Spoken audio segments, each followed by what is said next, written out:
وما جعل علیکم فی الدین من حرج، اللہ نے تمہیں جو دین عطا کیا ہے اس میں کوئی تنگی نہیں ہے، دینی احکامات میں تنگی نہیں ہے، یعنی شریعت کے احکامات میں آسانی ہے، اور شریعت زندگی کو آسان کرتی ہے۔ ہمیں ترقی چاہیے، لیکن صرف مادی ترقی نہیں، مادی اور روحانی۔ وہ ترقی اصل ترقی ہے جہاں مادی ترقی کے ساتھ روحانی ترقی بھی ہو، اور اگر روحانیت کا خیال ہی نہ ہو، انسانیت کا خیال ہی نہ ہو، صرف مادی ترقی کو ہی سب کچھ سمجھ لیں، تو پھر آپ دیکھتے ہیں گھر اجڑ رہے ہیں، گھر برباد ہو رہے ہیں۔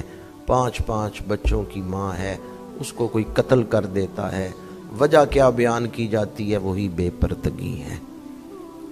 معاشرہ اس وجہ سے برباد ہو جاتا ہے، جہاں دین پہ عمل نہیں کیا جاتا وہاں پھر اس کی نحوست بھی دیکھنے میں آتی ہے۔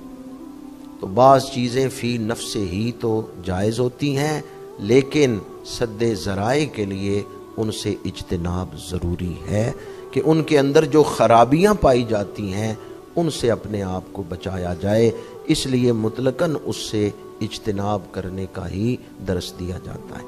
تو جو سوال میں نے آپ کے سامنے پیش کیا تھا اس کا جواب یہی عرض کر رہا ہوں کہ فی نفس ہی کوئی کام جائز بھی ہو، پھر بھی دیکھا جائے گا کہ اس کی اجازت دینے میں خرابیاں کیا پیش آئیں گی۔